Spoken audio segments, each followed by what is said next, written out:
Welcome back to the channel. I'm your host, Scentrovert. Thanks for tuning in. Before I get started, make sure you like, comment on the fragrance if you're familiar with it. And if you're new to the channel, please do subscribe to help this channel grow. Alright, so this is going to be the second, or what I'd like to call the second episode of the Lost Scent series, where I discuss fragrances that are under the radar, forgotten, or even discontinued. And I feel like this fragrance I'm going to talk about right here, Versace Man, okay, which I actually got a tester bottle for. I feel like it's a very timely time that I wanted to put out this video. I mean, I was debating whether I wanted to wait to get a little bit more experience with the fragrance before putting it out, but realizing that the stock is dried up for this fragrance, I wanted to make sure I put this out now so that anybody who's looking to buy this fragrance, okay, anyone who is interested or likes the smell that I'm going to describe of this fragrance, that you get the information you need to make sure you buy it now, because I'm telling you, when it comes to online discounters, the stock is drying up on this fragrance. And the tester doesn't even have the cap, right? Now I'm going to obviously show you a picture of what the actual full bottle would look like with the cap, but essentially it's exactly like the Versace Man Fresh bottle, but it's in like a purple tinted glass instead of a light blue tinted glass. And I guess this gold, well, it's kind of like a bronze tinted plate here instead of a silver tinted plate, I guess, on Versace Man Fresh. And obviously it looks like it's actually been, I don't know, rusted a little bit when it comes to these testers, since there's no cap. Now, sorry if you can see a bit of a fingerprint magnet there with this glass. But now I'm going to describe this smell. It is a discontinued, as I mentioned, a discontinued fragrance. It's no longer in production, which is why I'm telling you all these online discounting sites are now all dried up in terms of their stock. But I feel like I'm a bit disappointed that this fragrance clearly wasn't selling, which is why they probably discontinued it. But I feel like in terms of a tobacco-based scent, a lot of people give more props to Versace Dreamer as opposed to this fragrance right here. But I feel like there are merits to respect the artistry and what this fragrance is about. Okay, so the smell now. It smells like a combination of cigar and herbs.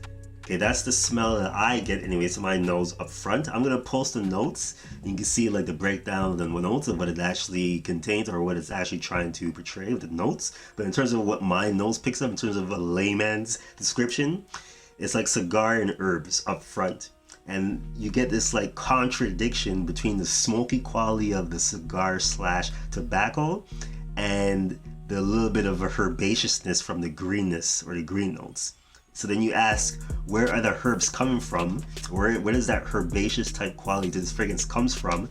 And I believe it's coming from the combination of the saffron, the pepper, the cashmere wood, and angelica, which is also kind of like a herb, okay?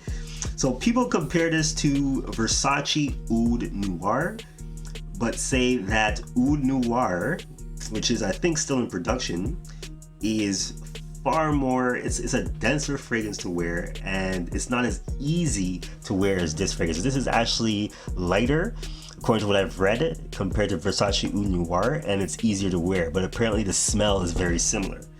Okay, so this is a scent for, in my opinion, strictly for fall and winter.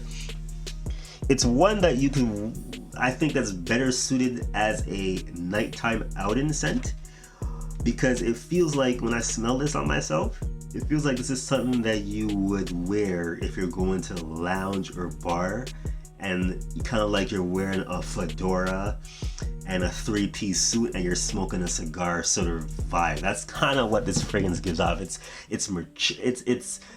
classy, it's sophisticated, it's mature. It's definitely not for guys under 25 years old.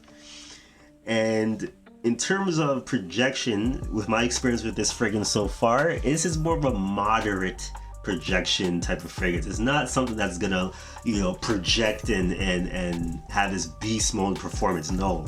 And because it's more of a moderate sillage, okay, moderate projection, I feel like this is something that you could definitely pull off in the fall and winter in the office. Okay, I feel like it's that gentlemanly in terms of sillage and projection that you can wear to the office no problem. Now in terms of longevity, on my skin, it's gotten 8 hours. Okay, so 8 hours is pretty decent, and obviously you spray it on clothes. I feel like the scent quality, the scent composition of this fragrance, especially with that smoky, a little bit of a smoky quality to it, I feel like it sticks to clothes, and obviously it will last longer, much longer than 8 hours on clothes. So just wanted to make sure that I quickly talked about this fragrance, kind of brought it out to the community. I know this has gotten a little bit of attention from a couple of other reviewers. I think one reviewer in particularly mentioned this as part of his list of fragrances that are discontinued and you should buy now. And I wanted to make sure I kind of put that out there again to make sure that people are aware that, you know, even though this fragrance may not be for everybody, if you like, okay, if you're open-minded to fragrances that have the tobacco note, that go in a kind of a darker direction, that has a different scent composition than the typical honey, tobacco, cherry, or sweet type of combination, such as what you would find in Pure Herban, Mugler Pure Herban, or even the clone to that fragrance which I have, which I'll be talking about probably in the future video, which is Insurrection Wild 2. Okay, if you're looking for a tobacco-based fragrance that kind of does the tobacco note in a darker way, but that's different, okay, with the different type of combination of notes such as saffron and angelica and all these other notes that are involved in this fragrance. Okay, if you're open-minded to that type of smell, I would definitely say that you should at the least test this fragrance.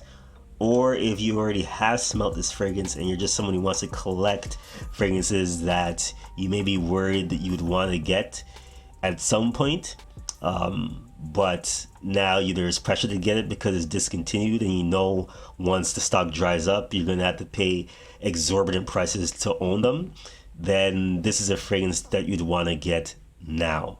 Okay, like, comment, subscribe, holler back.